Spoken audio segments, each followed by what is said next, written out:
গিয়াসউদ্দিন আজম শাহ ১৩৮৯ থেকে ১৪১০ ছিলেন প্রথম ইলিয়াস শাহী রাজবংশের তৃতীয় সুলতান। তার প্রকৃত নাম আজম শাহ। সিংহাসনে আরোহণের পর তিনি গিয়াসউদ্দিন আজম শাহ নাম ধারণ করেন। তিনি যুদ্ধের চেয়ে মিত্রতা ও কূটনীতির মাধ্যমে রাজ্যকে সমৃদ্ধ করতে বেশি আগ্রহী ছিলেন। চীনের মিং সাম্রাজ্যের সঙ্গে কূটনৈতিক সম্পর্ক স্থাপন করেছিলেন। সাংস্কৃতিক যোগাযোগ স্থাপন করেছিলেন পারস্যের শীর্ষস্থানীয় চিন্তাবিদের সঙ্গে। ১৪০৫, ১৪০৮ ও ১৪০৯ সালে তিনি চীনে দ্রুত প্রেরণ করেন। ইয়ংলিউ তার কাছে দ্রুত ও উপহার পাঠান। গিয়াসউদ্দিন আজম শাহ মক্কা ও মদিনায় দ্রুত প্রেরণ করেন। এই দুই স্থানে গিয়াসিয়া মাদ্রাসা নামক দুটি মাদ্রাসা নির্মাণে তিনি আর্থিক সাহায্য প্রদান করেন। গিয়াসউদ্দিন আজম শাহ তার আদর্শ, চরিত্র, শিক্ষার পৃষ্ঠপোষকতায় এবং সুশাসনের জন্য যথেষ্ট সুনাম অর্জন করেন। আইনের প্রতি তার গভীর শ্রদ্ধা ছিল। বিদ্বান লোকদের খুব সমাদর করতেন। তিনি আরবি ও ফার্সি ভাষায় কবিতা লিখতেন। পারস্যের বিখ্যাত কবি হাফিজের সঙ্গে তার পত্রালাপ ছিল। একবার তিনি হাফিজের কাছে কবিতার একটি চরণ লিখে পাঠান এবং কবিতাটিকে পূর্ণ করার জন্য কবিকে অনুরোধ জানান। তিনি তাকে বাংলায় আসার আমন্ত্রণও জানান। হাফিজ দ্বিতীয় চরণটি রচনা করে কবিতাটি পূর্ণ করে পাঠান। তিনি সুলতানের কাছে একটি গজলও লিখে পাঠান। গিয়াসউদ্দিন আজম শাহ বাংলা সাহিত্যের উন্নতির ক্ষেত্রেও যথেষ্ট অবদান রাখেন।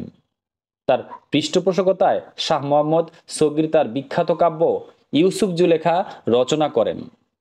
সম্ভবত সুলতান কৃত্তিবাসকেও বাংলায় রামায়ণ লেখার নির্দেশ দিয়েছিলেন। ১৪১১ সালে গিয়াসউদ্দিন আজম শাহ মৃত্যুবরণ করেন। বাংলাদেশের নারায়ণগঞ্জের সোনারগাঁও উপজেলার শাহচিল্লাপুরে তার মাজার রয়েছে। তার কবর কালো পাথরে তৈরি। এটি ৩ মিটার লম্বা এবং ১.৫ মিটার চওড়া এবং ৯০ সেন্টিমিটার উঁচু। এর ৩টি ধাপ। উপরের অংশটি যেন একটি নৌকার ছই। কেবল মাঝের অংশে চমৎকার কারুকাজ করা আছে। এটি বাংলাদেশের সুলতানি আমলের অন্যতম দৃশ্যমান নিদর্শন। বিদুৎসাহী ও ন্যায় বিচারক সুলতান হিসেবে গিয়াসউদ্দিন আজম শাহ ইতিহাসে সুনাম অর্জন করেছেন। তিনি ইসলামী বিশ্বের সঙ্গে বহির্বিশ্বের সম্পর্কের নবদিগন্ত উন্মোচন করেন।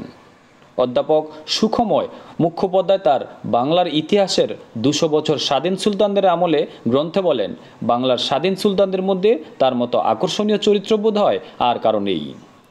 প্রজারঞ্জক শাসক হিসেবে তার তুলনা হয় না। তার চরিত্রে নানা গুণ বৈশিষ্ট্যের সমাবেশ ঘটেছিল।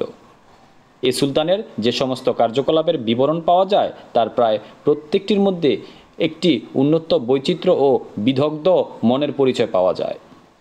তার জীবনের কোনো ঘটনাই এত বিচিত্র চিত্তাকর্ষক ছিল যে সেগুলো তার থেকে রাজত্বকালকেও রূপকথার সমপর্যায়ভুক্ত বলে মনে করেন। গিয়াসউদ্দিন আজম শাহ প্রতিকূল পরিবেশে সিংহাসনে অধিষ্ঠ হয়ে অতি অল্পকালের মধ্যে রাজ্যের অভ্যন্তরীণ বিশৃঙ্খলার অবসান ঘটিয়ে নিজেকে প্রতিষ্ঠা করতে সক্ষম হন। তার এই সাফল্যের পিছনের কারণ তার ছিল চারিত্রিক দৃঢ়তা ও সাহসিকতা।